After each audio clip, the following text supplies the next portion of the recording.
సచ్చినోడా ఊయలేసా ఉయ్యలేసావా? ఊయల కట్టే దూలానికి ఊయల గట్టిగా బిర్రగా బిగించాను అబ్బాయి. గొంతు కాదురా సచ్చినోడా ఊయల కట్టా. ఇక మా ఆయన ఎప్పుడెప్పుడు ఆ ఊయలు ఎక్కి పడుకొని పోగాలని ఎదురు చూస్తున్నాడు అబ్బాయి. ఇక ఉయ్యల కట్టి ఏమయ్యా ఎక్కమన్నా ఉయ్యాల సచ్చినోడా నీకేదో మూడింది ఇయ్యాల మామిడికాయ పచ్చడం ఎక్కువైంది శారదా. ఇక ఉయ్యాల ఎక్కి కాలు మీద కాలేసుకున్నాడు అబ్బాయి. నోట్లో ఏలేసుకున్నాడే. ఇక చూస్తా ఊళ్ళో గడ్డి కూడా వేసుకోమని పోయావా? ఆయన ఊళ్ళో గడ్డి ఎందుకు అంత నీకు పెడతారు ఊళ్ళో గడ్డి. అబ్బాయి నోట్లో ఏలేసుకొని పడుకున్నాడు జేమాగా. నేను ఎలా పాడుతున్నాను అనుకున్నా? ఎలా పాడుతున్నావు అమ్మాయి? జోబచ్చుతానంద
మర్చిపోయి ఆనందం ఎక్కువై ఊపి ఊపి ఊపి పొయ్యిలో పడ్డాడు.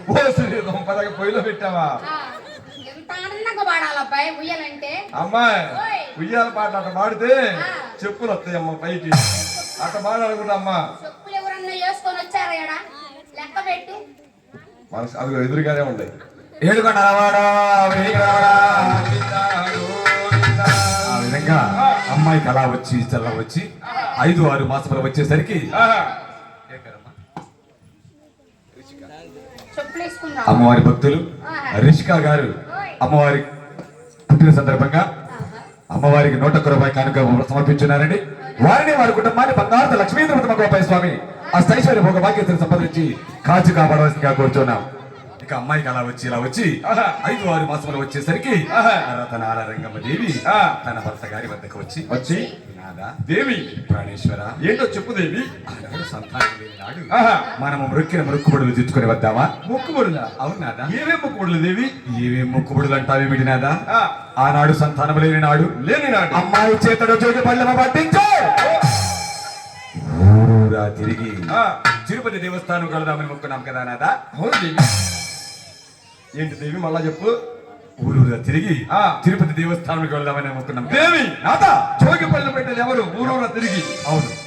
మరేంటి కో అంటే కోట్లకు పడగలెత్తి అవునవును. తిరుపతి దేవస్థానం వెళ్ళి 10,000 కానీ 10,000 కానీ 20,000 కానీ 20,000 కానీ పుండీలో వేద్దాం కానీ దేవి చోగిపల్లి పట్టే ప్రసక్తి లేదు దేవి. అలాగైతే నాదా దేవి అమ్మాయి పేరిట అచ్చూసిన అంపోతులు వదులుతానని నాదా. నీకు నాకు మన డోల కోడికి తప్పేటోడి కూడా నిలవగా పెడతామని మొక్కున్నాను నాదా. మొక్కవలంటే ఉండాలి. అదేం మొక్కలేదా దేవి? నాదా అమ్మాయి పేరిట తిరుపతి దేవస్థానం నందు ధ్వజస్తంభం ఎత్తిస్తానని మొక్కున్నాను నాదా. మన స్థాయికి తగ్గట్టుగా ఉన్న మొక్కుబడులన్నీ అని చెప్పి అంటూ ఉండగా ఆ మాటలు విన్నటువంటి శివరామయ్య గారు తన పాలేరు వద్దకు వెళ్ళి ఒరే సముద్రయ్య, ఒరే సాగరయ్య, వేకుతామని 101 బండి కట్టుకుని తిరుపతి దేవస్థానానికి వెళ్ళాలి.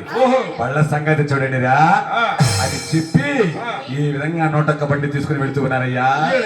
రామ రామ జయ రామో రామ రామో రామో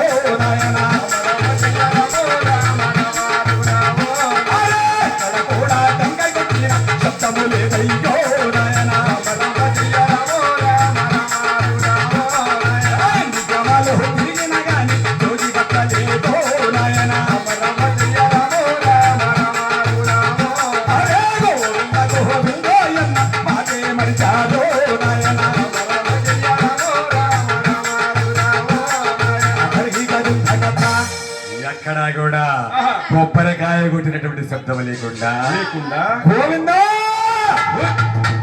అని నామస్మరణ చేయకుండా ఎగువ తిరుపతికి బయలుదేరి వస్తూ ఉన్నారట. అది ఎవరు చూశారయ్యా? ఎవరయ్యా? ఆ యొక్క శ్రీనివాసుని చూసి చూసి అందరూ కూడా